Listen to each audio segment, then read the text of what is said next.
बीरबल की खिचड़ी। सम्राट अकबर अपने मंत्री बीरबल के साथ शाही महल के बारजे पर खड़े होकर प्रातः काल के दृश्य का आनंद ले रहे थे और बीरबल से वार्तालाप कर रहे थे। बीरबल, बहुत सर्दी है। जी जहाँपनाह। बीरबल, क्या कोई व्यक्ति इतनी ठंड में पूरी रात इस पानी में खड़ा रह सकता है? जी जहाँपनाह, गरीबी बहुत बुरी चीज है।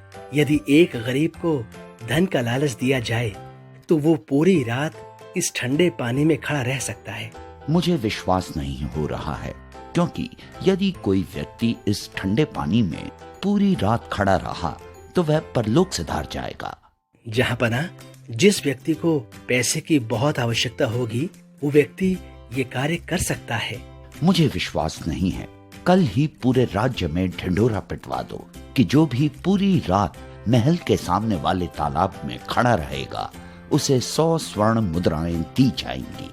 राज्य में ढिंढोरा पिटवा दिया गया। सुबह से शाम हो गई पर कोई भी व्यक्ति तालाब में खड़े होने के लिए नहीं आया। सूरज ढल रहा था, तभी एक दुबला पतला व्यक्ति फटे पुराने कपड़े पहने हुए महल के द्वार पर पहुंचा। तुम कौन हो और तुम्हें किससे मिलना है?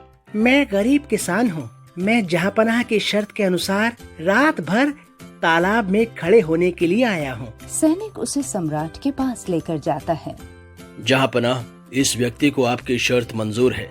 हो सकता है कि रात भर तालाब में खड़े रहने के कारण तुम्हें पता है कि ठंड बहुत है। अच्छी तरह से सोच लो, तुम अब भी अपना इरादा बदल सकते हो। जहाँपनाह, अगर मैं बच गया तो जो पैसे मुझे मिलेंगे उससे मेरी गरीबी दूर हो जाएगी। वैसे भी जो जीवन मैं जी रहा हूँ उसमें दुख के सिवा और कुछ नहीं है। बीरबल, इसे तालाब के पास ले जाओ और वहाँ 2 सैनिकों को पहरे पर लगा दो। जो आज्ञा जहाँपनाह।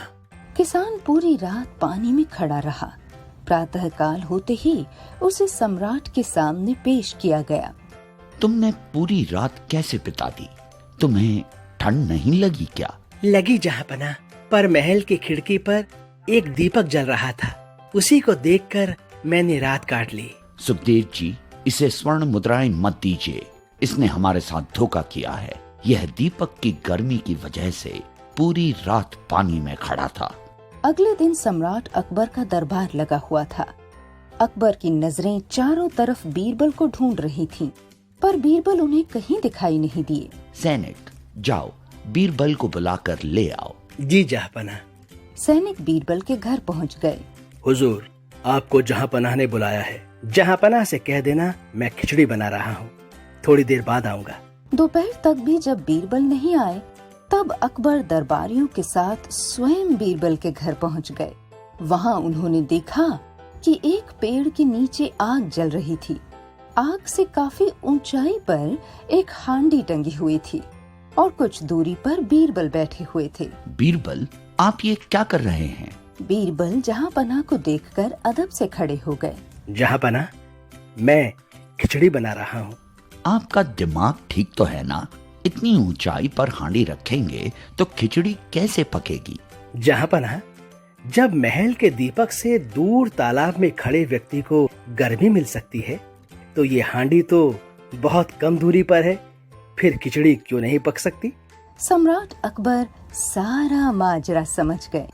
उन्होंने बीरबल को उनकी गलती का एहसास दिलाने के लिए धन्यवाद दिया। अगले दिन व्यक्ति को राजमहल में बुलाकर इनाम की 100 स्वर्ण मुद्राएं दी गईं।